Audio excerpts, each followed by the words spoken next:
नमस्कार दोस्तों, मैं अशोक कुमार और F4 एकेडमी में आपका स्वागत है।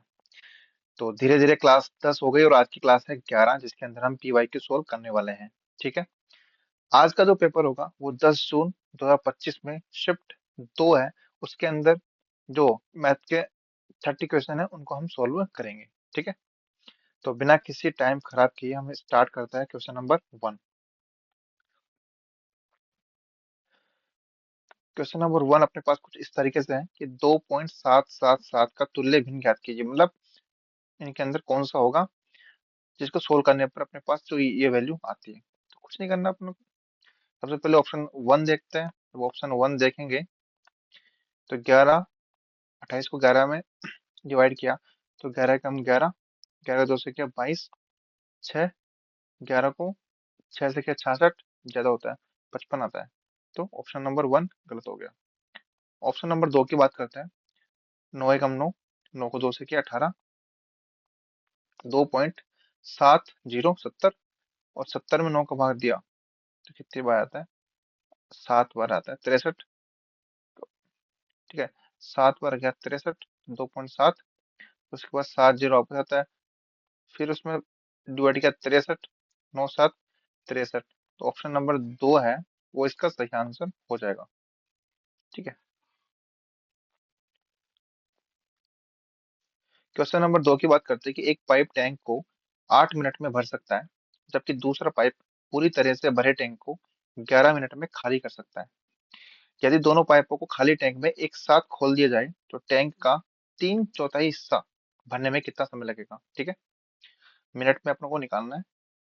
सबसे पहले मान लेते हैं कि एक पाइप है ए है, इसको भरने में कितना टाइम लगता है?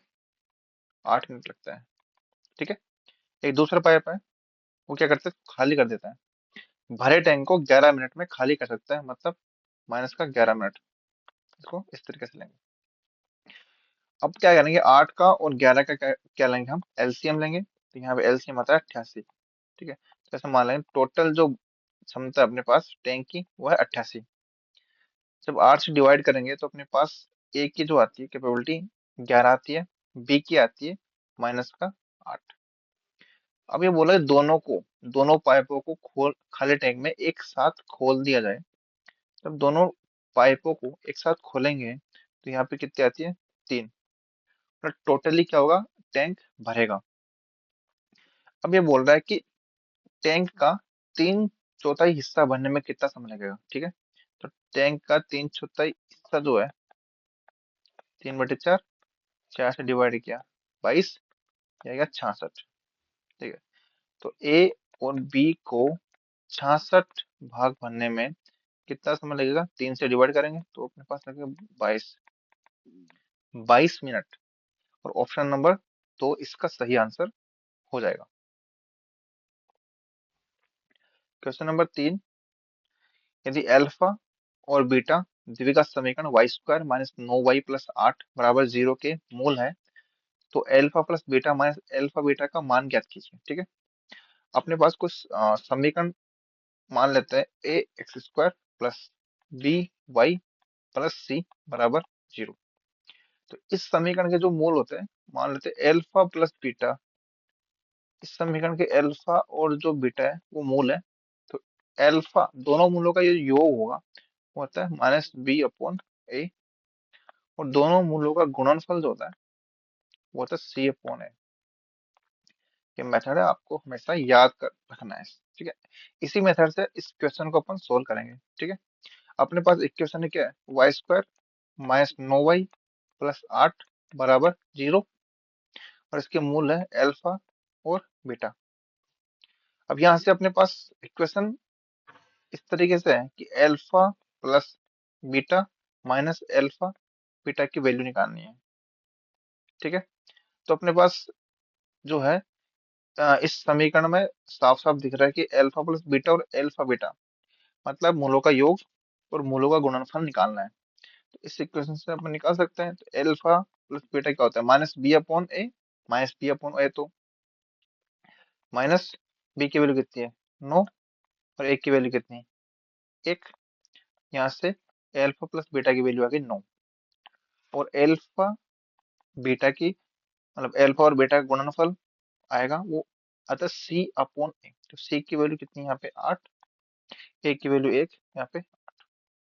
इस इक्वेशन के अंदर हम क्या करेंगे, पुट कर देंगे। जब इसमें पुट करेंगे तो अल्फा प्लस बीटा की जो वैल्यू है वो कितनी है, 9, और अल्फा बीटा की वैल्यू है 8। यहाँ से आंसर आता है 1। तो ऑप्शन नंबर 4 इसका सही आंसर हो जाएगा। ठीक है, बात करते हैं नेक्स्ट क्वेश्चन पे। 118 माइनस 5 इंटू ब्रैकेट में 10 प्लस 20 प्लस 55 का सरलीकृत मान ज्ञात कीजिए। तो जब हम इसको सोल्व करते हैं तो अपने पास जो वैल्यू है कुछ इस तरीके से आती है, 118 माइनस 5। ठीक है, पहले ब्रैकेट की संख्या को जोड़ेंगे। ठीक है, पहले ब्रैकेट को सोल्व करेंगे। तो जब ब्रैकेट को सोल्व करते हैं तो 10 प्लस 30 कितना होता है, 10 प्लस 20 कितना होता है, 30 प्लस 55। ठीक है, इसको सोल्व किया अपन ने कि 118 माइनस, ठीक है, पहले गुणा को सोल्व करेंगे तो ये हो गया 150 प्लस 55। ठीक है, प्लस 55, प्लस वाली संख्या को जोड़ लेंगे अपन तो 8 और 5 13, 5 6 7 173 और 150 कितना बच गया, 23। ऑप्शन नंबर 3 इसका सही आंसर हो जाएगा। क्वेश्चन नंबर 5 अपने पास कुछ इस तरीके से है कि एक नाव की धारा की दिशा में चाल 22 किलोमीटर प्रति घंटा, धारा की विपरीत दिशा में चाल 5.5 किलोमीटर प्रति घंटा है। नाव को एक स्थान पर जाने और वापस आने में कुल समय लगता है 8 घंटे। तो नाव द्वारा तय की गई दूरी ज्ञात कीजिए। ठीक है, एक नाव है, तो नाव की यहाँ पे जो चाल मान लेते हैं अपन, क्या मान लेते हैं, एक्स मान लेते हैं, और धारा की जो चाल है उसको मानते हैं अपन वाई। जब नाव धारा की दिशा के अंदर चलती है तो जो स्पीड है वो होती है 22 किलोमीटर प्रति घंटा, और वही नाव जब धारा की विपरीत दिशा में चलती है तो इसकी चाल बन जाती है 5.5 किलोमीटर प्रति घंटा। ठीक है, जब धारा की दिशा में जाती है तो टी डिस्टेंस कंप्लीट करती है, और मान लेते हैं टी 1 टाइम लेती है, और धारा की विपरीत दिशा में आती है तब भी टाइम उतना लेती है, अ, दूरी उतनी ही कवर करती है डी, और टाइम लेती है T2। अकॉर्डिंग टू क्वेश्चन अपने पास जो टाइम की जो वैल्यू है टी बराबर T1 प्लस T2, और T1 और T2 की जो वैल्यू है अपने पास कितनी दे रखी है, 8 घंटे। ठीक है, यहाँ से T1 और T2 निकालेंगे। फॉर्मूला अपने पास क्या होता है, स्पीड बराबर डिस्टेंस अपॉन टाइम। यहाँ से टाइम निकालेंगे अपन, क्या हो जाएगा, डिस्टेंस अपॉन स्पीड। तो T1 बराबर डिस्टेंस, डिस्टेंस कितनी है, डी है, स्पीड कितनी है अपने पास, एक तरफ जाने में तो स्पीड अपने पास 22, दूसरी स्पीड के डिस्टेंस कितनी है डी, और स्पीड कितनी है 5.5, उधर 8 घंटे। ठीक है, इसको सोल्व किया, एलसीएम लिया अपने पास 22, या डी 5.5 से डिवाइड किया 22 को तो 4 बार जाएगा, तो ये हो गया 4D बराबर 8। 22 को 8 से मल्टीप्लाई किया, यहाँ पे डी और 4D कितने हो गया, 5D, और 22 को 8 से मल्टीप्लाई किया, 8 दूनी 16, 176। तो डी की वैल्यू आ गया अपने पास 176/8, सॉरी 176/5। अब डिस्टेंस निकालने थी अपने को, नाव द्वारा तय की गई कुल दूरी कितनी है, डी की वैल्यू 176/2 5 लेकिन डिस्टेंस जो कवर की थी उसने, वो कवर की थी 2D। ठीक है, तो यहाँ पे 2D की वैल्यू निकालेंगे अपन, तो 2 से मल्टीप्लाई कर देंगे, 2 × 176/5, ये 6 को 2 से मल्टीप्लाई किया 12, एक 7 को 2 से किया 14, एक 352.5 किलोमीटर। ठीक है, तो ऑप्शन जो है अपने पास, ऑप्शन नंबर 2 इसका सही आंसर हो जाएगा, क्योंकि डिस्टेंस पूछ रहा है कि नाव द्वारा तय की गई दूरी। टी डी जो है धारा की दिशा में कवर करता है, और दूसरा जो डी है वापस आने में उतना ही कंप्लीट करता है, तो कितनी डिस्टेंस हो गई, 2D। 2D की वैल्यू निकल जाएगी अपने पास। बात करते हैं क्वेश्चन नंबर 6 की। तीन व्यक्ति है अपने पास। तीन व्यक्ति एक्स, वाई और जेड 13:20:15 के अनुपात में अपने हिस्सों के साथ एक व्यवसाय शुरू कर देना है।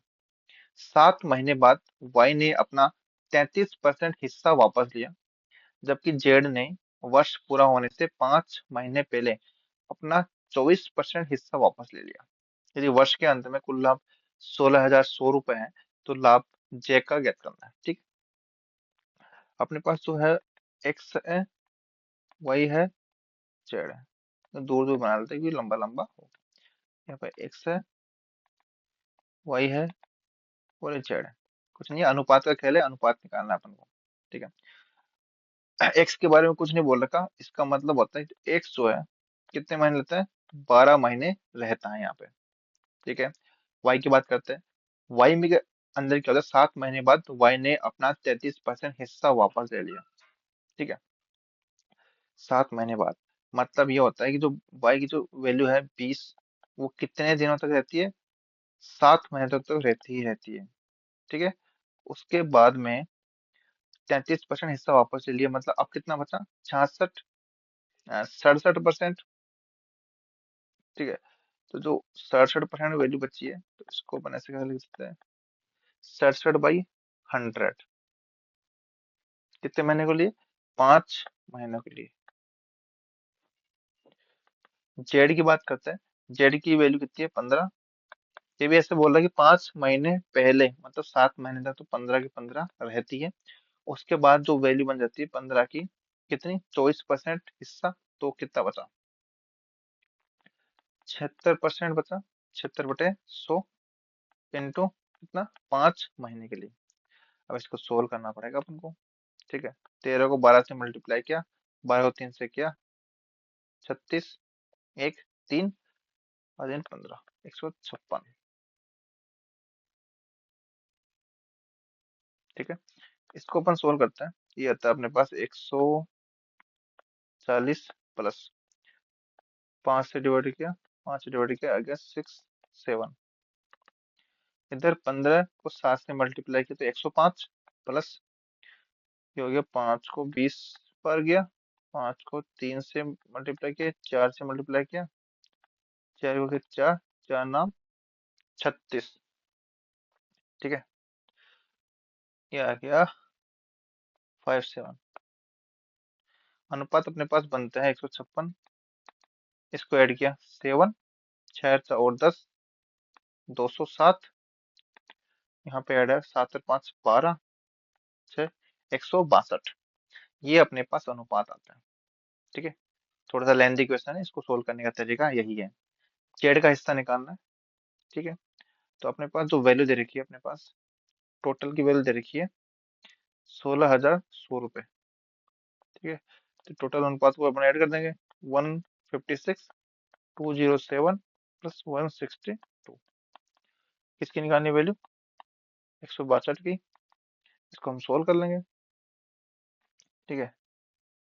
इसको हम जब सोल्व करेंगे तो 156 प्लस, पहले इनको ऐड करते हैं, 207 प्लस 162, 525।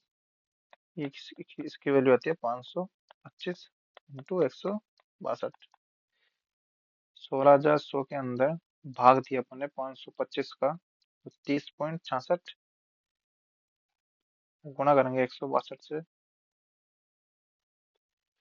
तो इसकी वैल्यू आती है 4,968। ऑप्शन नंबर जो है एक इसका सही आंसर हो जाएगा। ठीक है। अनुपात निकालना है। जैसे जैसे क्वेश्चन बोल रहे हैं वैसे वैसे अपन करते जाएंगे। क्वेश्चन नंबर 7 की अगर हम बात करते हैं कि 10 सेंटीमीटर भुजा वाले एक घन को 2 सेंटीमीटर भुजा वाले घनों में काटा जाता है, सभी छोटे घनों का संपूर्ण पृष्ठीय क्षेत्रफल ज्ञात कीजिए। ठीक है। तो हम इसको जब सोल्व करते हैं तो हमारे को इस तरीके से आता है कि एक भुजा 10 सेंटीमीटर भुजा वाले एक घन को, मतलब इसका दोनों का जो आयतन है वो बराबर हो जाएगा। दोनों का जब आयतन बराबर हो जाएगा, 10 का क्यूब कर लेते हैं अपन, एक क्यूब बराबर घनों की संख्या मान लेते हैं n, ठीक है। और छोटे घन की भुजा है 2, तो 2 का क्यूब। यहाँ से n की वैल्यू हो जाएगी अपने पास, तो ये 10 × 10 × 10 बटे 2 × 2 × 2, ठीक है। इसकी वैल्यू आती है 125, मतलब छोटे जो घन है उनकी संख्या है 125। अभी बोले सभी छोटे घनों का संपूर्ण पृष्ठीय क्षेत्रफल ज्ञात कीजिए, ठीक है। संपूर्ण पृष्ठीय क्षेत्रफल निकालेंगे अपन, तो क्या होगा, पहले n, ठीक है। उसके बाद पृष्ठीय क्षेत्रफल निकालने का फॉर्मूला क्या होता है, 6a², तो 6a², एक की वैल्यू कितनी है, 2। यहाँ आता है 125 × 6 × 4, 125 को 4 से मल्टीप्लाई किया तो 500, 500 6 से किया तो 3000। एरिया की जो वैल्यू आती है अपने पास वो आती है 3000, ठीक है। क्वेश्चन नंबर 8 की बात करते हैं। यदि x+1/x = 4 है तो x³ + 1/x³ की वैल्यू निकालनी है।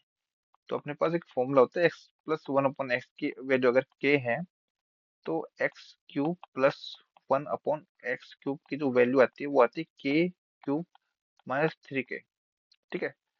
अकॉर्डिंग टू क्वेश्चन, क्वेश्चन के अंदर दे रखा है k की जो वैल्यू है वो है 4, ठीक है। यहाँ से अपन निकालेंगे x³ + 1/x³ की वैल्यू। इसका फॉर्मूला आता है k³ मतलब 4 का क्यूब माइनस 3 4, 4 का हो गया 64, ये हो गया 12, ये बनता है अपने पास 52, और ऑप्शन नंबर 2 इसका सही आंसर है, ठीक है।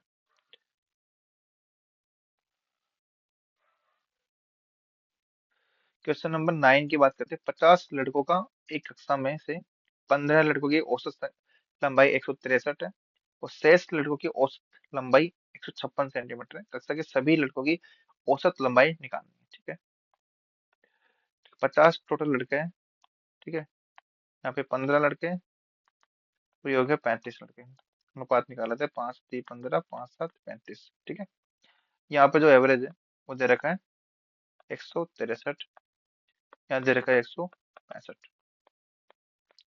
एवरेज का फॉर्मूला लगाते हैं अपन, तो 3×163 +7 × 165, भाई टोटल कितना है 10। सोल्व कर लेते हैं अपन, 3 × 163 गए अपन ने तो 489 प्लस 7 × 165 किए तो अपने पास है 1155 बाई 10, ठीक है।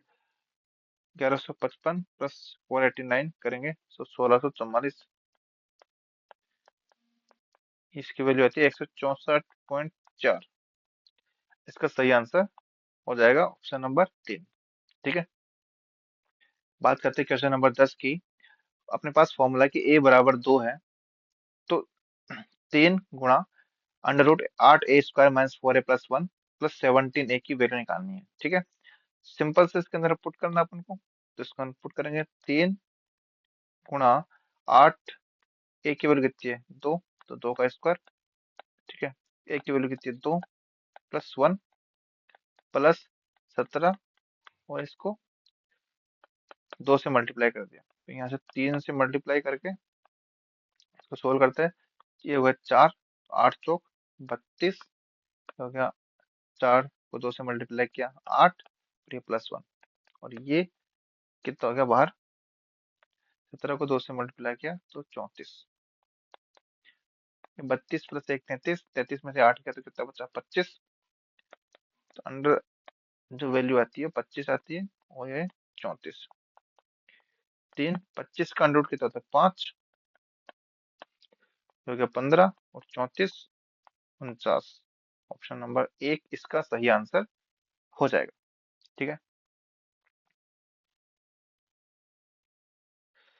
44 और b का तृतीय अनुपाती c है। यदि b पहले 3 सम प्राकृतिक संख्याओं का योगफल है तो c का मान ज्ञात कीजिए। पहले तो अपन इसकी जो अनुपात में निकालते हैं इसको, 44 अनुपात b अनुपात p समानुपात p अनुपात c, ये कुछ इस तरीके से बनेगा लैंग्वेज के अकॉर्डिंग। उसके बाद बोला b जो है पहली 3 सम संख्याओं का योगफल है। 2 + 4 + 6, इसकी वैल्यू आ गई 12। ठीक है, अब इसको सोल्व कर लेते हैं। अंदर वालों को गुणा बराबर बाहर वालों को गुणा, तो भी होगा b² बराबर 44c। बी की वैल्यू दे रखी है 12, तो 12 का स्क्वायर बराबर 44 इंटू सी। सी की वैल्यू आती है अपने पास 144/44। ठीक है, जब 144 के अंदर 44 से डिवाइड करेंगे तो अपने पास जो वैल्यू आती है 3.27 आती है। ऑप्शन नंबर जो है इसका एक सही हो जाएगा। क्वेश्चन नंबर 12 की बात करते हैं। दो संख्या एक तीसरी संख्या से क्रमशः 30% और 18% अधिक है, उन दोनों संख्याओं का अनुपात ज्ञात कीजिए। ठीक है, मान लेते हैं तीसरी संख्या जो है, ऐसा मान लेते ए है, बी है और सी है। तीसरी संख्या मान लेते हैं अपने पास 100 है। ठीक है, तो दो संख्या एक तीसरी संख्या से क्रमशः 30% अधिक, तो ये हो गया 130। 118% अधिक, तो ये हो गया मतलब 18% अधिक, तो इसका हो गया 118 हो गया। तो उन दोनों संख्याओं का अनुपात निकालना है। तो इन दोनों संख्याओं का अनुपात निकालना है। डिवाइड किया 2 से 65 अनुपात 59।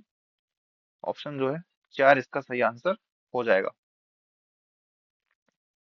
नेक्स्ट बात करते हैं क्वेश्चन नंबर 13 की। पी है आयत एबीसीडी के भीतर कोई बिंदु है। ठीक है, यदि पी ए बराबर 69 centimetre, P B 27 centimetre, P C 38 centimetre है, तो पी डी की लंबाई ज्ञात कीजिए। ठीक है, हमारे पास आयत है। ठीक है, पर आयत की लंबाई चौड़ाई है ए बी सी डी, और एक बिंदु है अपने पास अंदर पी। जब अंदर पी है तो यहाँ पे पी ए की वैल्यू दे रखी है 69, और पी पी की वैल्यू दे रखी है कितनी, 27 सेंटीमीटर। पीसी की वैल्यू दे रखी है यहाँ पे 38 सेंटीमीटर, और इसकी वैल्यू पूछी तो इसको मान लेते हैं अपन एक्स। जब आयत के अंदर जो है इस तरीके से अगर कोई वैल्यू दे रखी हो, तो अपन इसको कैसे सोल्व करते हैं, ऐसा। इसका फॉर्मूला होता है PA² + PC² बराबर PB² + PD²। ठीक है, इसके अंदर अपन वैल्यू पुट कर देते हैं। तो PA² कितना है, 69 का होल स्क्वायर, PC का स्क्वायर 38 का होल स्क्वायर, PB कितना है, 27, 27 का होल स्क्वायर, PD को अपन ने माना x²। यहाँ से x² की वैल्यू कितनी जाएगी, 69 का स्क्वायर, तो 69 का स्क्वायर कितना था, 6761 प्लस 38 का स्क्वायर, तो 38 का स्क्वायर करेंगे तो अपने पास 1444, माइनस 27 का स्क्वायर। 27 का स्क्वायर कितना होता है, इसको पता है 729। ठीक है, अब क्या करेंगे अपन, इसको जोड़ लेंगे तो 4761 प्लस 1444 माइनस 729 करेंगे तो अपने पास वैल्यू आते हैं 5476। ठीक है, तो यहाँ से x की वैल्यू जो निकलती है वो निकलती है 5476 का, वो निकालेंगे अपन, अंडर रूट निकालेंगे तो अपने पास वैल्यू आती है 74, और इसका ऑप्शन नंबर 1 इसका सही आंसर हो जाएगा। ठीक है, बात करते हैं क्वेश्चन नंबर 14 की। 14 कुछ इस तरीके से, किसी आंकड़ा समुच्चय का माध्य और बहुलक क्रमशः 51.5 और 61.7 है। ठीक है, उपयोग करके माध्यिका की वैल्यू निकालनी है। आपको फॉर्मूला रट गया होगा अब तक। तो बहुलक बराबर क्या होता है, 3 इंटू माध्यिका माइनस 2 इंटू माध्य। ये अपने पास फॉर्मूला है, फॉर्मूले को अपन यूज करेंगे। बहुलक की वैल्यू दे रखी है अपने पास कितनी, 61.7। माध्यिका पहुंची है 3 इंटू माध्यिका कर लेते हैं, माइनस 2 इंटू माध्य। माध्य की वैल्यू कितनी, 51.5। यहाँ से माध्यिका निकालेंगे तो माध्यिका का फॉर्मूला कुछ इस तरीके से हो जाएगा, 61.7 प्लस, इसको इधर लाए तो 51.5 को मल्टीप्लाई करेंगे 2 से, तो 102 और 103 बटे 3। ठीक है, इसको ऐड किया 4 6 3 और 1 4, 6 और 164.7/3। 3 × 5 = 15, 3 × 4 = 12, 3 को 9 से मल्टीप्लाई 27, 54.9। 54.9 से अपना ऑप्शन नंबर 3 इसका सही आंसर हो जाएगा। क्वेश्चन नंबर 15 की बात करते हैं कि गोपाल को पहले वर्ष में अपनी बिक्री राशि में 2% की वृद्धि होती है, दूसरे वर्ष में 20% की वृद्धि प्राप्त होती है। इसके साथ उसकी वर्तमान बिक्री जो है 1,83,600 रुपए है। तो 2 वर्ष पहले उसकी बिक्री क्या थी? मान लेते हैं 2 वर्ष पहले उसकी बिक्री थी एक्स। ठीक है, पहले वर्ष प्रॉफिट होता है कितना? 2% का, तो 102/100। दूसरे वर्ष प्रॉफिट होता है 20% का, तो 120/100। जब दोनों साल प्रॉफिट हुआ, एक साल 2%, दूसरे साल 20%, प्रॉफिट होने के बाद जो बिक्री, जो वर्तमान बिक्री कितनी होती है? 1,83,600 रुपए। ठीक है, तो 2 वर्ष पहले उसकी बिक्री निकालनी है, तो एक्स की वैल्यू निकालनी है। तो एक्स की वैल्यू निकालेंगे तो ऐसे करेंगे अपन को, 1,83,600 मल्टीप्लाई करेंगे 100 × 100/102 × 120। जब हम इसको सोल्व करते हैं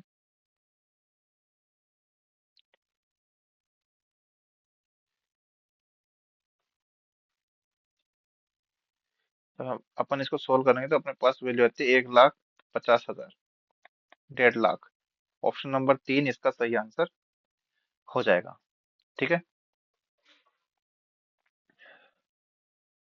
क्वेश्चन नंबर 16 की बात करते हैं। प्रक्षेपण 49, 91, 24, 46, ठीक है, 92 तक माध्यिका, 92 तक दे रखा है, इसकी माध्यिका निकालनी है।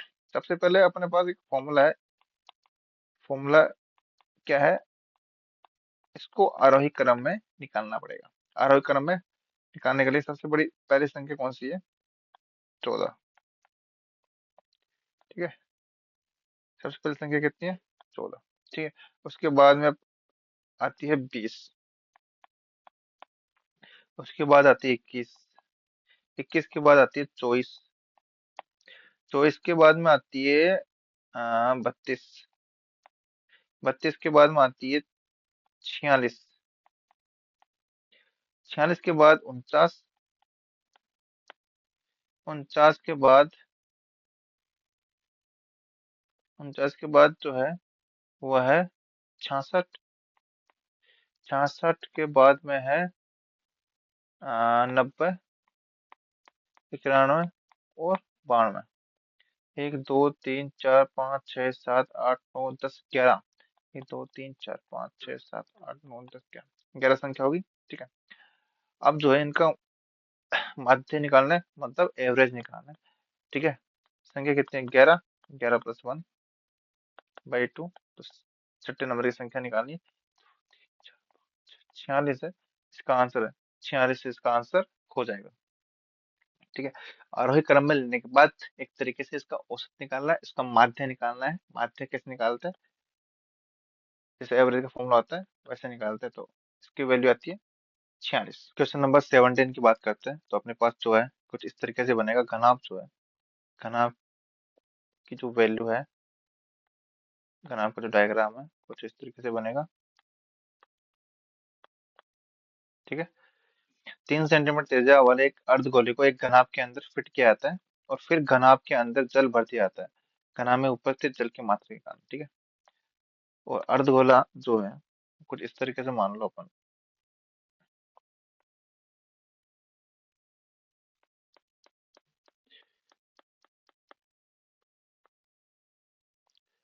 ठीक है, ऐसे अर्धगोला इसमें अंदर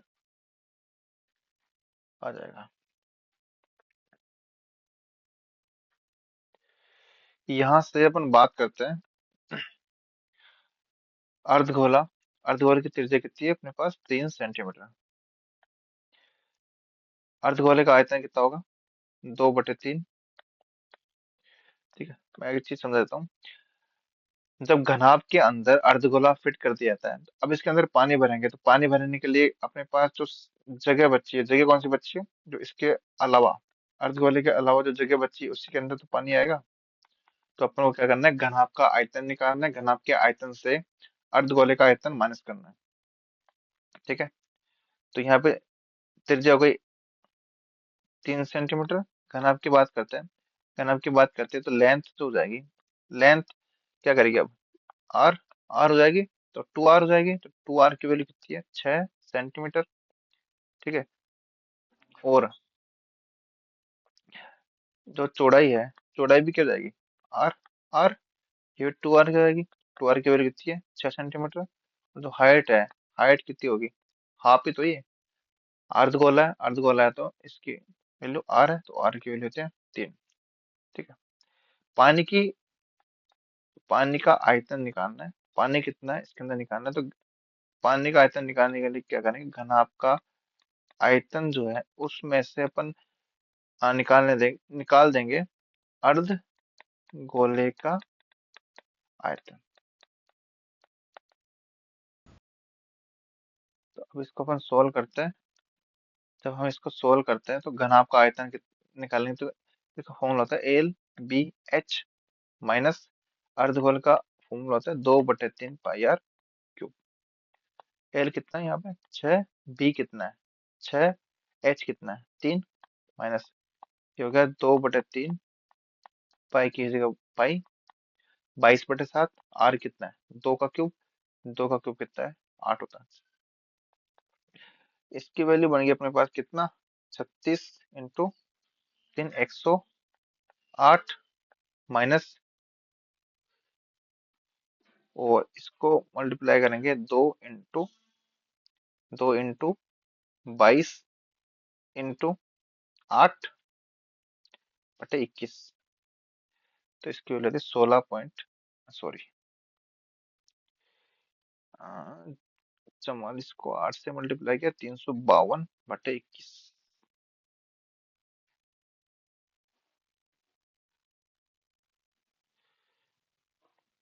2/3 पाई आर क्यूब। यहाँ पे जो है आर क्यूब 8 नहीं है, यहाँ पे आर की वैल्यू 3, 3 का क्यूब। तो 2 ×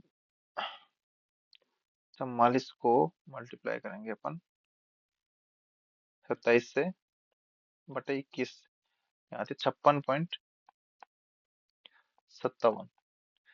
तो 108 में से 56.57 निकालेंगे तो अपने पास वैल्यू आती है कितनी, लगभग 51.42। तो समथिंग समथिंग कौन सा अपने पास 51.48 है। तो इसका इसका जो आंसर है वो इसी हो जाएगा। 22/7 की जगह क्वेश्चन के अंदर बोला गया 3.14 लीजिए, तो करेक्ट आंसर आएगा यहाँ पे क्या, 51.48। कुछ नहीं करना, घनाभ के अंदर अर्धगोला रखा है तो अर्धगोले के अलावा जो भी आयतन है वही तो पानी का आयतन है। तो घनाभ के आयतन में से अर्धगोले का आयतन निकाल देंगे तो इसका आंसर आ जाएगा। ठीक है, क्वेश्चन नंबर 18 की बात करते हैं। अनिल ने क्रमशः पहला पेन 100 रुपए में और दूसरा पेन 160 रुपए में खरीदा। वह पहला पेन 15% के लाभ पर बेचता है, लेकिन खरीदार कीमत के लिए मोल भाव करता है और उसे 29% छूट देता है। दूसरा पेन 58% के लाभ पर देना पड़ता है। लेन देन में कुल कितना लाभ हुआ। ठीक है, पहले बात करते हैं 100 रुपए की। 100 रुपए की बात करते हैं। ठीक है, इसने 15% के लाभ पर बेचा तो 115 हो गया। उसके बाद बोल रहा है कि 29% छूट देता है, छूट देता है तो इसका मतलब कितना हुआ, ये हो गया 71/100। ठीक है, 29% छूट देने के बाद कितना बचा, 71 बचा। तो 115 को मल्टीप्लाई करेंगे 71 से, तो ये हो रहा है 81.65 रुपए का इसने बेचा। ठीक है, दूसरा बोल रहा है कि 160 रुपए का पेन था, कितने का प्रॉफिट, 158% का प्रॉफिट। तो 158 जो है निकाल लेंगे, तो 158 इसका निकाल दे, 160, 158, तो इसकी वैल्यू है 252.8। ठीक है, तो यहाँ से टोटल जो सीपी है वो कितना है, 260 रुपए। यहाँ टोटल एसपी कितना है? यहाँ पर टोटल एसपी जो है वो है 81.65 प्लस 252.8, 334.45। ठीक है। प्रॉफिट प्रॉफिट निकालना है, तो प्रॉफिट निकालने के लिए क्या करते हैं, 334.65 45 में से 260 निकाल देंगे, तो अपने पास वैल्यू आती है 74.45 रुपए की। और ऑप्शन नंबर 3 इसका सही आंसर हो जाएगा। ठीक है।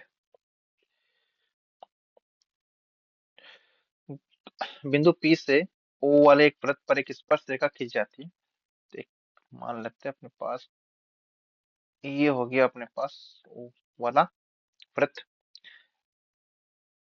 एक बिंदु हो गया पी, स्पर्श रेखा खींची जाती है कुछ इस तरीके से। वृत्त की त्रिज्या 7 सेंटीमीटर है, ये हो गया 7 सेंटीमीटर। बिंदु पी से केंद्र ओ की दूरी जो है 25 सेंटीमीटर है, तो ये हो गया 25 सेंटीमीटर। पी से संभावित पी से स्पर्शित बिंदु तक स्पर्श रेखा की लंबाई ज्ञात कीजिए, इसकी लंबाई ज्ञात करनी है। ठीक है। पहली बात तो ये बता दूं, जब स्पर्श रेखा पर केंद्र से अगर कोई त्रिज्या खींची जाती है तो वो लंबवत काटती है। जब लंबवत जाती है तो इसका मतलब ये कर्ण हो गया, ये आधार हो गया, ये लंब हो गया। फॉर्मूला लगाए अपन पाइथागोरस प्रमेय का। ठीक है।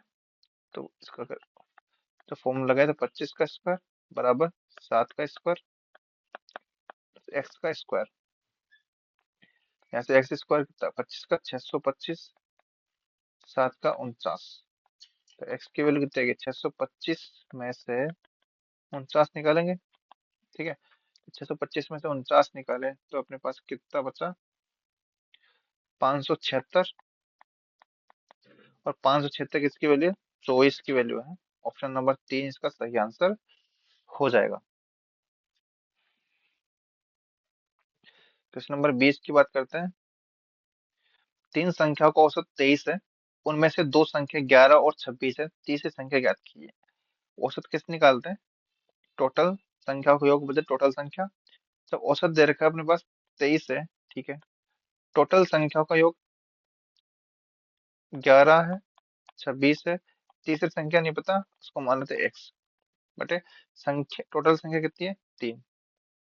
इसको सोल्व किया 9, 69, 11 और 26 कितने हो गए 37 प्लस एक्स। यहाँ से एक्स की वैल्यू हो जाएगी 32। ऑप्शन नंबर 4 इसका सही आंसर हो जाएगा।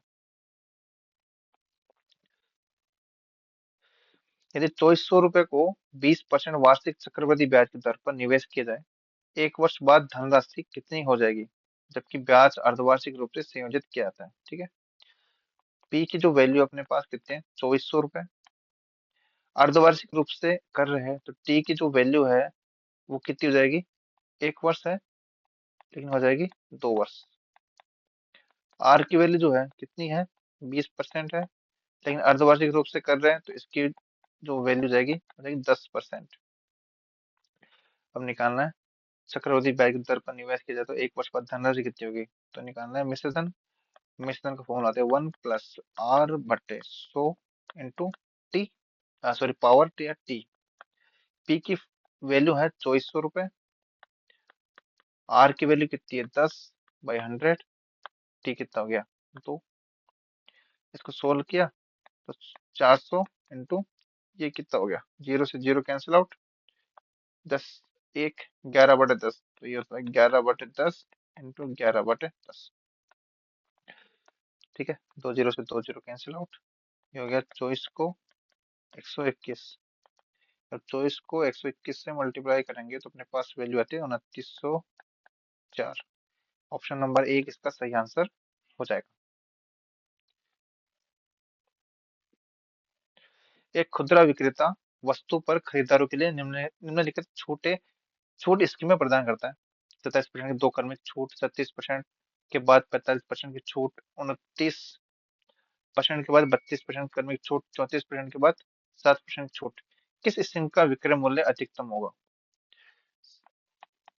विक्रय मूल्य अधिकतम होने का मतलब क्या है, डिस्काउंट जो है कम होना। जितना डिस्काउंट कम होगा उतना ही विक्रय मूल्य ज्यादा होगा। तो हम देखते हैं डिस्काउंट सबसे कम किस में। बात करते हैं 27 की। तो सबसे पहले 27 के अंदर बात करते हैं, 27 प्लस 27 माइनस 27 इंटू 27। ठीक है,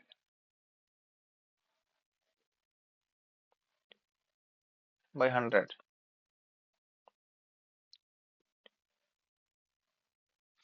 तो इसको हम सोल्व करते हैं, 27 प्लस 27 माइनस 27 इंटू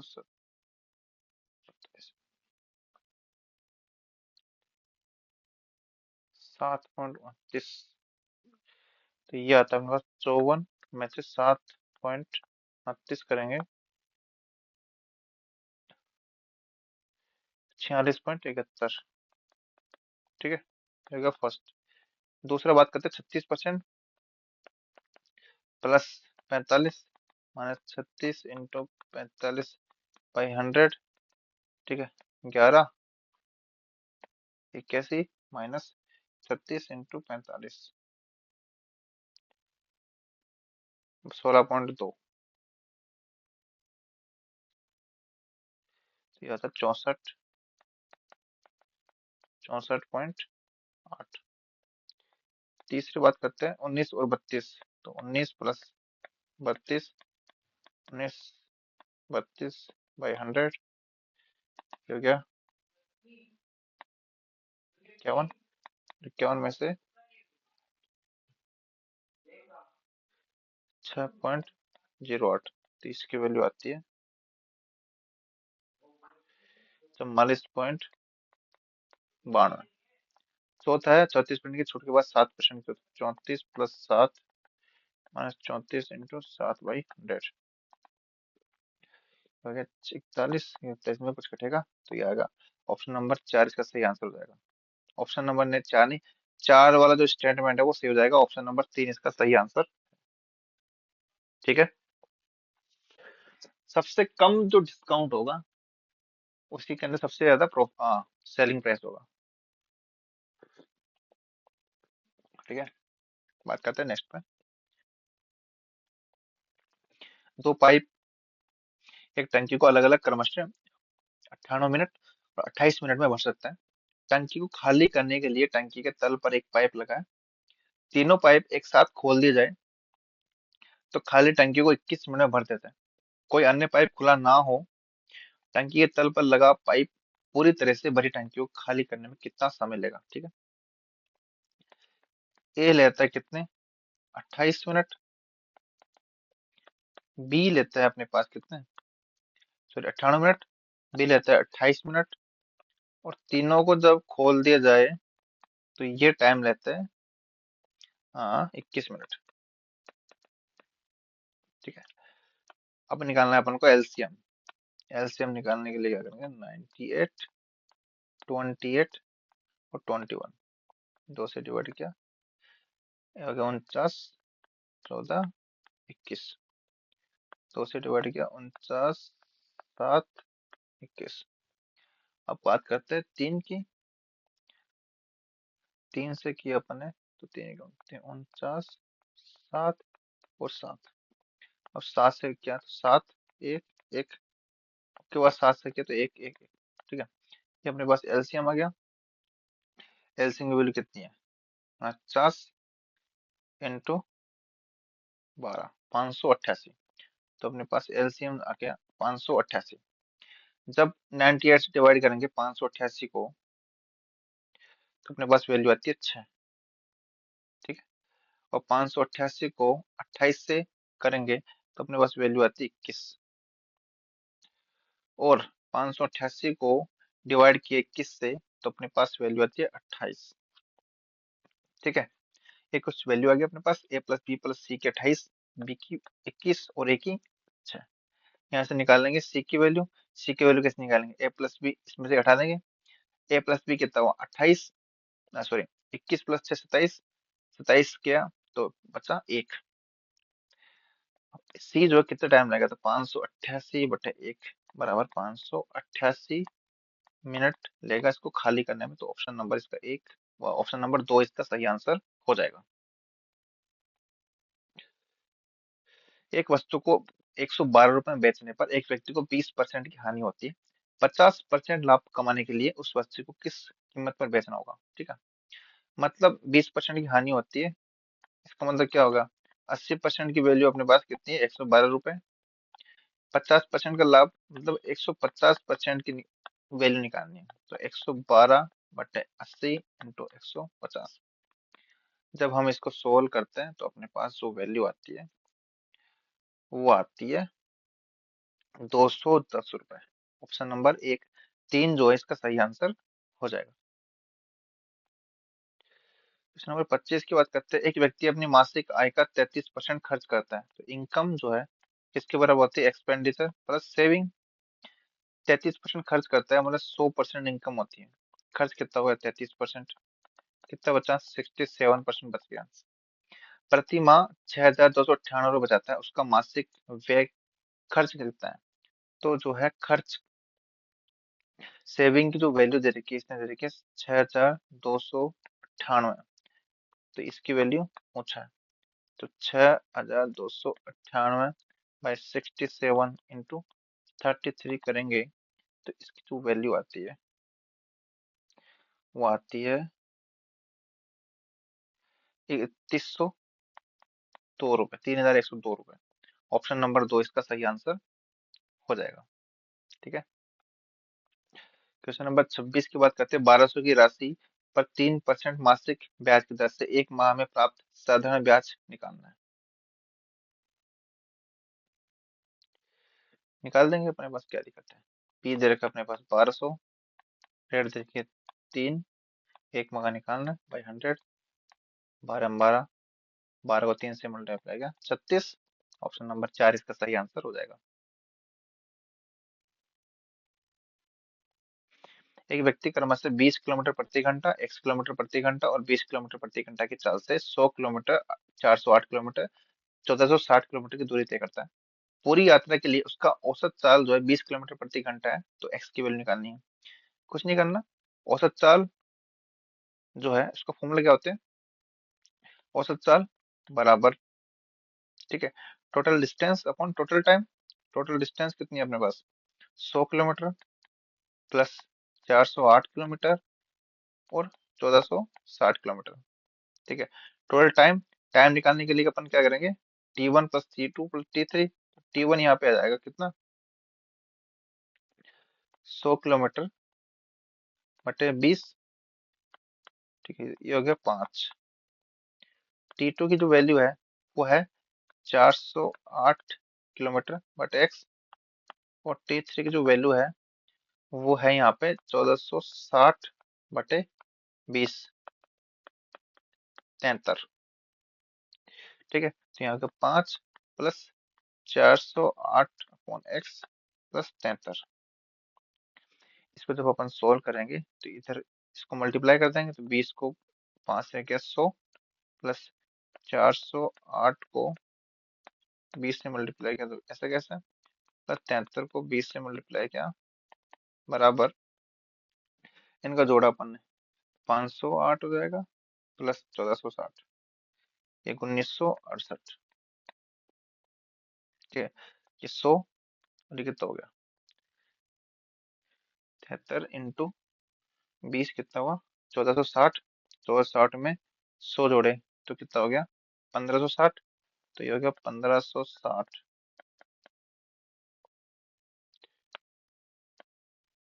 ठीक है, तो 1968 के अंदर 1560 निकलवा देंगे। ठीक है, तो 1968 में से 1560 निकले, कितना होता है? 408। ठीक है, तो यहाँ से क्या हो गया? 408 से 408 से 408 कैंसिल हो जाएगा,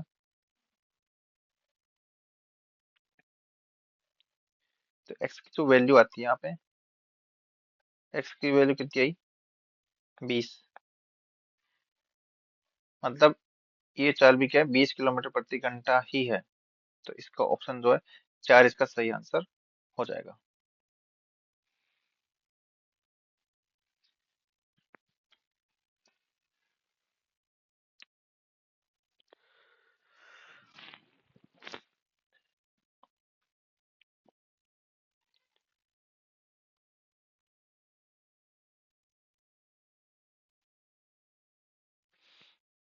बात करते हैं नेक्स्ट क्वेश्चन पे।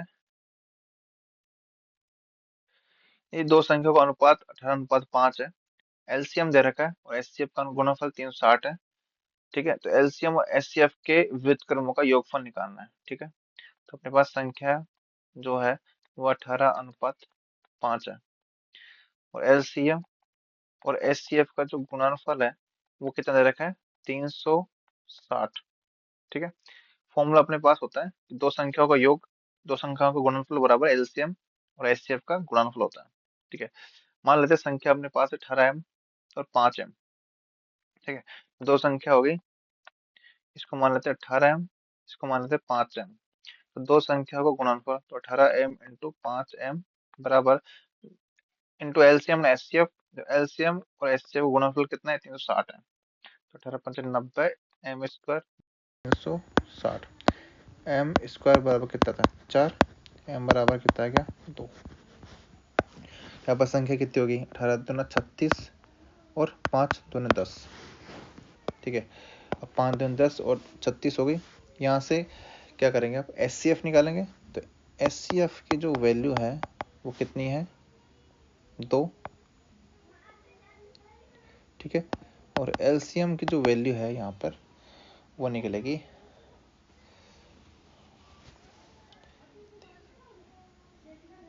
180।